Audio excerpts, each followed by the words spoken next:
Assalamualaikum warahmatullahi wabarakatuh. Kami akan menjelaskan Kerajaan Islam Samudra Pasai dengan saya Esi Mesya Lestari Dan saya Rina Fahrin Margani. Saya Intan Astri Dinasti. Saya Rizky Ramadhani. Sekian, terima kasih. Kerajaan Islam Samudra Pasai. Pada abad ke-13 berdirilah Kerajaan Islam pertama di Indonesia, yaitu Samudra Pasai. Pendiri kerajaan ini sekaligus menjadi raja pertama bernama Sultan Malik Al-Saleh. Letak kerajaan berada di daerah Aceh Utara di Kabupaten Lok Saumang. Kemudian pada tahun 1297 Sultan Malik Al-Saleh wafat. Untuk melanjutkan pemerintahan ia digantikan oleh putranya bernama Sultan Mahmud. Pada tahun 1326 Sultan Mahmud juga wafat. Selanjutnya pemerintahan Kerajaan Islam Samudra Pasai dipimpin oleh Sultan Ahmad yang bergelar Sultan Malik Al-Tahir. Pada masa pemerintahan Sultan Ahmad, Kerajaan Samudra Pasai melakukan kunjungan Ibnu Battuta, utusan Sultan Desa. Battuta menceritakan bahwa Samudra Pasai merupakan bandar utama, pelabuhan yang sangat penting karena pelabuhan ini menjadi tempat bongkar muat barang-barang dagangan yang dibawa oleh para pedagang dari dalam luar negeri India dan Cina. Perkembangan Kerajaan Perlak.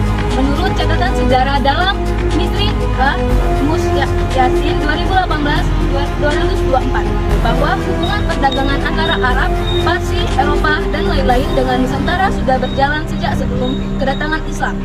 M. Arifin Amin mengutip Maharaja Ongga Marlindung, Pangarang Buku Tuanku Srao yang menyebut sebelum lahir Nabi Muhammad SAW. Sebelum lahir Isa alias orang-orang Parsi sebelum Islam telah mengadakan hubungan perdagangan lewat jalan laut dengan Tiongkok. Dalam pada itu, sebagian pedagang Arab dan Parsi telah membina persatuan di rantau Asia, di antaranya dengan Peninsula. Hal ini seperti catatan seorang peneliti balita Kementerian Agama RI bagi berikut. Untuk tempat persinggahan lama mereka mendirikan tempat bertemu di tepi pantai di Bombay, India, dan di Perlak Aceh. Ketika itu Perlak adalah sebuah kerajaan yang masyhur di kalangan saudagar Arab karena letak pelabuhannya strategis. Yang menjadi raja Perlak ketika itu ia Maharaja Syahir Muni yang berdarah Parsi campuran Siam. Pada masa pemerintahan Khalifah Umar bin Khattab 1324 Hijriah atau 634 sampai 644 Masehi, Parsi dapat ditaklukkan dan rakyatnya diislamkan.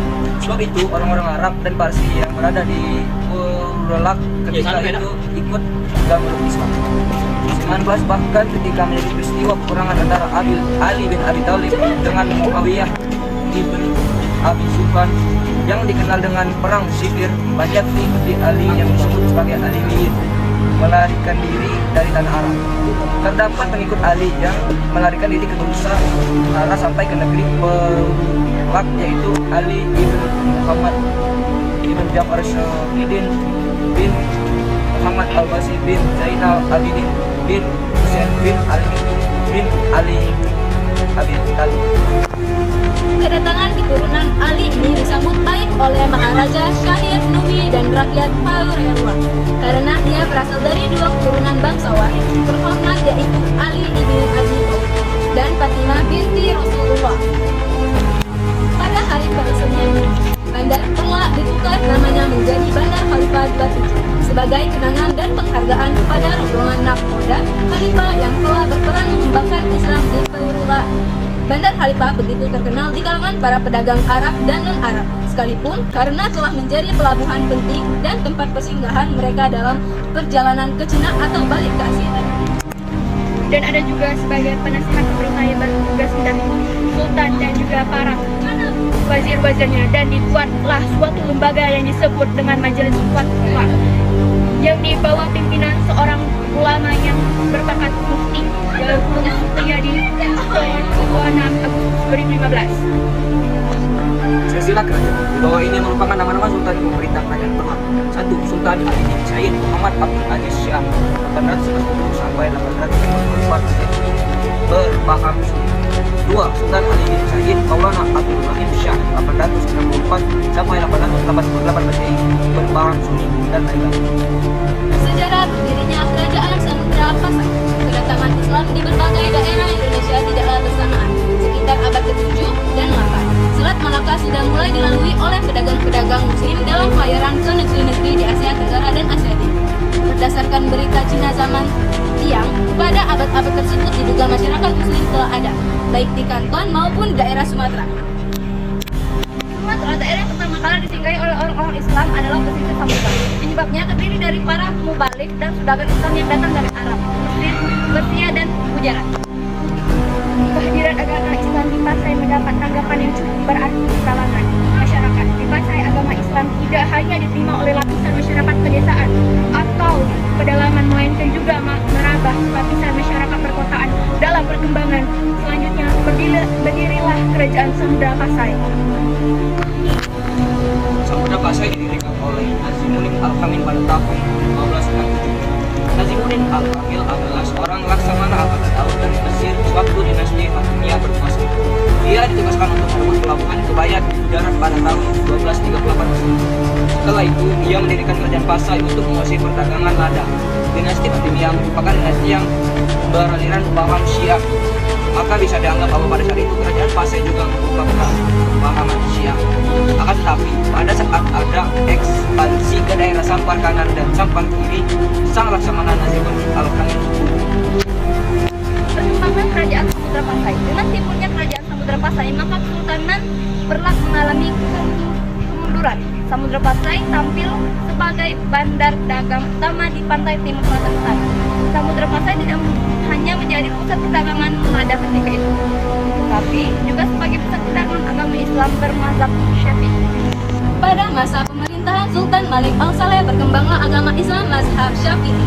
Awalnya Sultan Malik Al-Saleh merupakan pemeluk Syiah yang dibawa dari pedagang-pedagang Gujarat yang datang ke Indonesia pada abad 12. Pedagang-pedagang Gujarat bersama-sama pedagang Arab dan Persia menetap di situ dan mendirikan kerajaan-kerajaan Islam pertama di Indonesia, yaitu Kerajaan Perlak di Muara Sungai, Perlas, dan Kerajaan Samudra Pasai di Muara Sungai Pasai.